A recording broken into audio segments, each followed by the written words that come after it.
Deciding which characters to pull for in a brand new gacha game is rough. Are the 5 stars significantly better than the 4 stars to the point where you should spend hours or days re-rolling for them? Should you ignore 4 stars altogether, or are there benefits to recruiting and building them?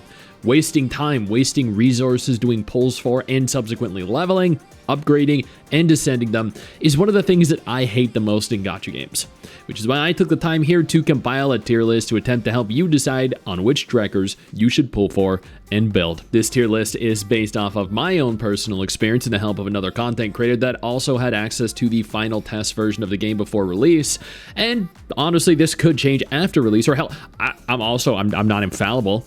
I know some of you think I am.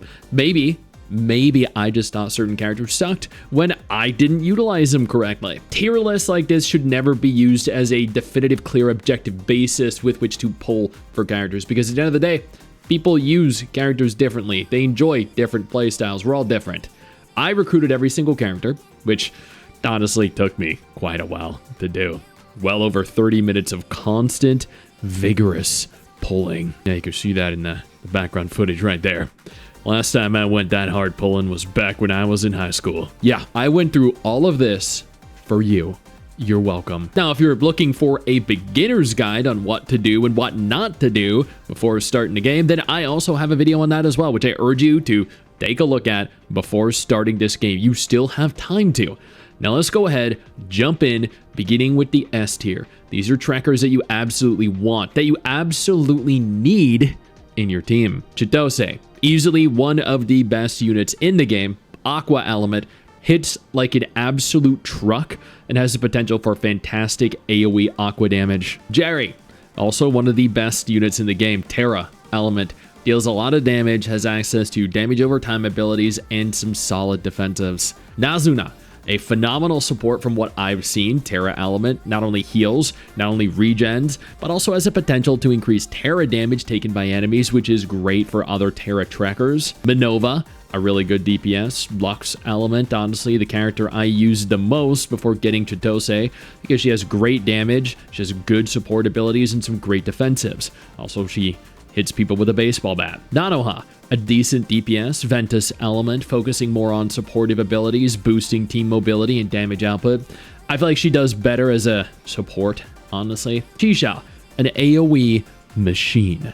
Ignis element. She has a periodic damage, she has summoned and powerful AoEs that are going to make clearing waves of enemies nice and easy. Mystique, high damage, debuffs, and AoE damage. Umbra element, very much so an all-rounder, providing exceptional damage through multiple different sources. Freesia, an interesting mix of DPS and support.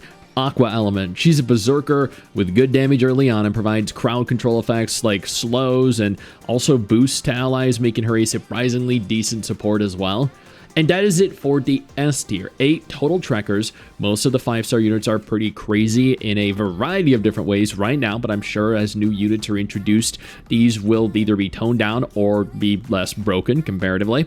Now, let's go ahead here and move on to A tier, which are all still very good characters. Ridge, a bolt in a kind of shop for all intents and purposes.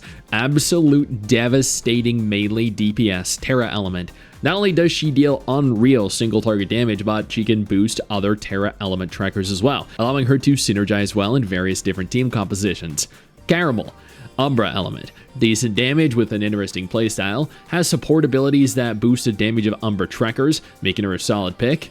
Teresa, Aqua element. A great shielder. Not only can she apply surging shields to herself, but she can apply them to the main tracker as well, absorbing a ton of damage from enemies, making her ideal for some encounters. Casamira, Ignis element. Pretty agile, the ability to boost the crit rate of other Ignis trackers. Iris, Aqua element. One of the early characters doesn't really excel at DPS or support outside of Iceberg Supreme, which can potentially increase the entire squad's attack by 28%. It's the only reason I'd keep her in A tier. Before we go any further, I do want to take a moment here to thank all of my incredible patrons over on Patreon and my YouTube channel members who allow for me to continue to do dedicated videos like this every single day. You guys are absolutely phenomenal, and I genuinely cannot thank you all enough for the support. Amber, Ignis element. One of the better Ignis element trackers, especially when paired with other Ignis units due to her 15% increased skill damage. Cosette, the ultimate Umbra debuffer.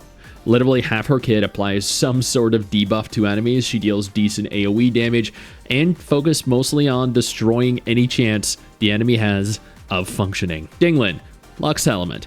Then okay, support, doesn't hit like a truck, but instead focuses on dealing periodic damage and more importantly weakening enemies, boosting your allies' output.